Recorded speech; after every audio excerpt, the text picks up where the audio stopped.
Իսահակյանի կանչել են ներքի գործերի նախարարություն եւ ասել դու Ռոման Երիցյանի գումար ես փոխանցել Գրիգորի Իսահակյանին, որ այո, ասում է, արի հաղորդում ներկայացրու, դու չգիտես ինքը իրական այսպես։ Բնականաբար մարդը հրաժարվել է հաղորդումը ներկայացնելուց եւ ինձ տեղեկացրել է դրա մասին Գրիգորի Իսահակյանի շատ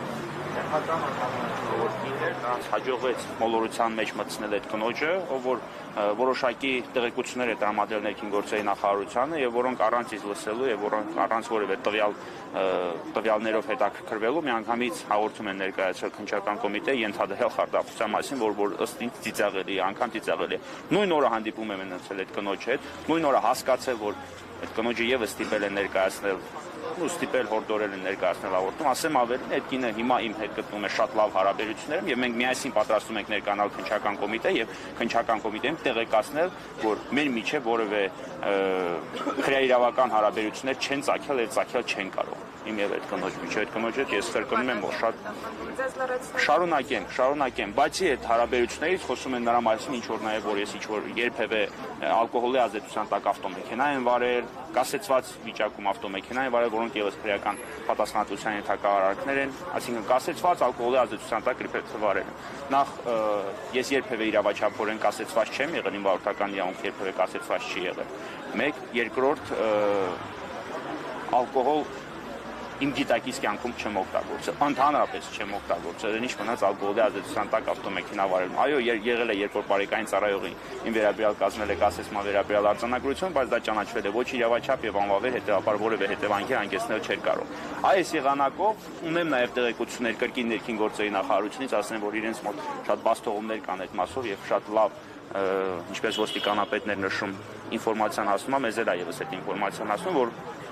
պահանջադրած ամեն գնով ինձ, այսպես ասած, զրկել ազատությունից, թե այդ ազատությունից զրկելը կարտահայտվի ինչ եղանակով, դա էական չէ։ Փաստը այն է, որ քննչական կոմիտեն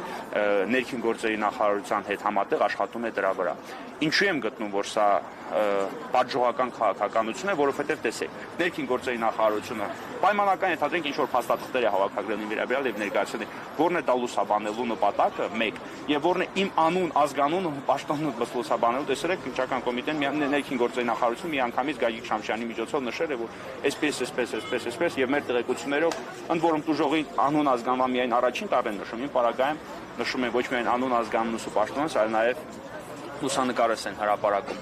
Սրա փոխարեն ներքին գործերի նախարարությունը, քննչական կոմիտեն եւ իրապահ արմարմինները ավելի լավ կլիներ Տիգրան Ուլբաբյանի խոշտանգած ոստիկանների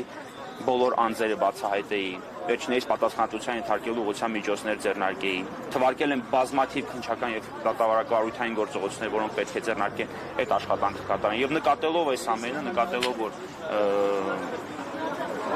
արդեն այս ամենը հասնում է աբսուրդի, ես այլ ընտրանք չունենալով եւ տեսնելով, որ դատավարական եղանակով հասնել հաջողության հնարավոր չէ, այսինքն կլասիկ իրավական ճանապարհով հասնել հաջողության հնարավոր չէ, որոշել եմ հանրային պայքարի եղանակով զերծ պահել ոստիկաններին ու քննչական կոմիտեին խտրական վերաբերմունքից եւ այս վերաբերմունքից, որ դրսեւորում է մեր բոլորիս նկատմամբ։ Արցախցի լինելու ֆակտորը ինչ որ դեր ունի, Սկզբում կարծում էի, որ արցախցի լինելու ֆակտորը ինչ որ դեր չունի, բայց հետագայում գնալով համոզում եմ, որ այո, կապ ունի, տեսեք։ Ես այսօր քիչ առաջ տեսանյութ եմ հրապարակել, երևի բոլորը այդ տեսանյութը տեսել եք, երբ որ քաղաքացուն խոշտանգված վիճակում դուրս են հանում ոստիկանությունից։ Առաջի օրը, երբ որ այդ տեսանյութը համացանցում տարածվել է, ներքին գործերի նախարարը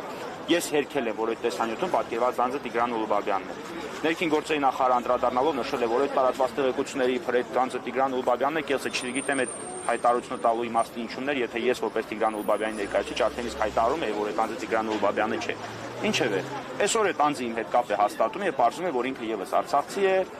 Մարտունու Գիշի գյուղից,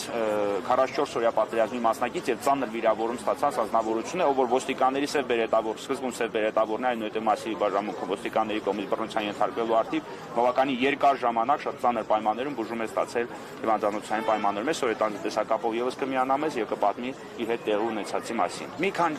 քանի ամիս առաջ նույն արցախցու հետ դեպք է տեղի ունեցել ոստիկանության Չարենցավանի բաժնում։ Իհարկե, խոսել նրա մասին, որ խոշտանգման զոհեր դառնում են բացառապես արցախցիները, սխալ կլինի, բայց հիմնականում այդ խոշտանգման թիրախները վերջի պայմաններում հանդիսանում են արցախցիներ։ Ինչու, որովհետև արցախցիները դուրս են ցուցաբերում են ավելի մեծ հանրային պայքար եւ ավելի շատ են մասնակցում այդ ավելի շատ են դեմ արտահայտում Հայաստանի Հանրապետության իշխանությանն ու վարած քաղաքականությանը եւ ըստ այդմ արժանանում այդպիսի պատժողական վերաբերմունքի։ Այս հավաքներով ինչ նպատակի հետապնդում, ինչի կարող են հասնել եւ ոչ աշխատանքային